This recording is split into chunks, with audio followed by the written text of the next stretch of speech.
الهدي هدي محمد صلى الله عليه وسلم وشر الأمور محدثاتها وكل محدثة بدعة وكل بدعة ضلالة الضلالة في النار. وقد قال الله تبارك وتعالى في كلامه المجيد والفرقان الحميد: أعوذ بالله من الشيطان الرجيم. بسم الله الرحمن الرحيم. وما آتيتم من ربا ليربو في أموال الناس فلا يربو عند الله، وما آتيتم من زكاة تريدون وجه الله فأولئك هم المضعفون.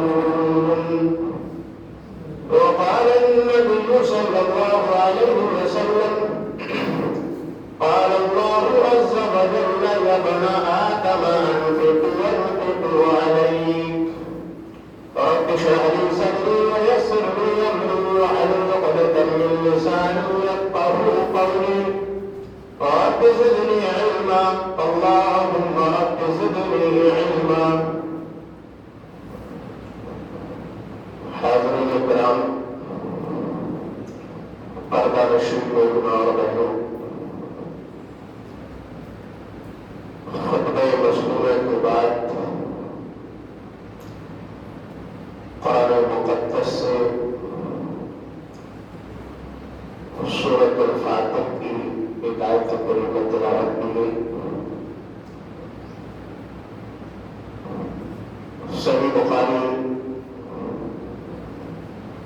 کتاب الزکوٰۃ کے حوالے سے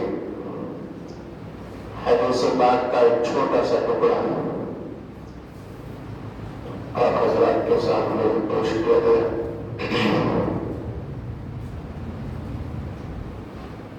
دراصل موضوع بحث یہ ہے کہ زکوٰۃ دینے کے فوائد کیا ہیں اور نہ دینے کے نقصانات کیا ہیں. اور یہ کوئی پہلا جمعہ یا پہلی تقریب نہیں ہے. ہم نے زندگی میں پتہ نہیں کتنی بار زکوٰۃ کے تعلق سے، زکوٰۃ کے مسائل، زکوٰۃ کے فضائل، اس تعلق سے پتہ نہیں کتنی بار ہم نے سنا ہوگا. لہذا مختصر چند باتیں کر لی جائیں. اللہ سے دعا ہے کہ الہ العالمین ہم سبھی حضرات کو سننے سے زیادہ عمل کرنے کی توفیق عطا فرما. آمین.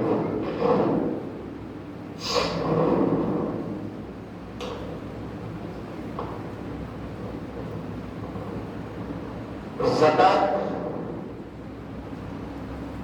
یہ بنیادی اسلام کے ارکان میں سے ایک رکن ہے، یعنی اسلام کا ایک حصہ ہے، ایک پایا ہے.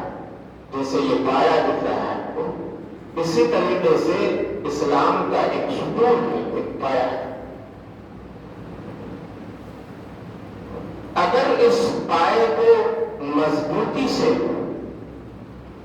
پکڑے رہو گے تو اسلام کو مضبوطی ملتی رہے گی، اور اگر اس پائے کو منہدم کر دیا جائے، گرا دیا جائے، تو اسلام کا ایک رکن کمزور ہو جائے گا، ایک پایا کمزور ہو جائے گا. جس طریقے سے اس پائے کو گرانے سے یہ چھت گردش میں آ سکتی ہے، اسی طریقے سے اسلام کے کسی بھی ستون کو گرانے سے مسلمان گردش میں آ سکتا ہے. اس لیے کہا گیا کہ یہ اسلام کا ایک رکن ہے، ایک حصہ ہے. دوسری بات، زکوٰۃ کیا ہے؟ زکوٰۃ کا لغوی اور اصطلاحی معنی اگر عربی گرامر کے اندر دیکھا جائے تو اس کا مطلب یہ ہوتا ہے کہ کسی چیز کو پاک کر دینا،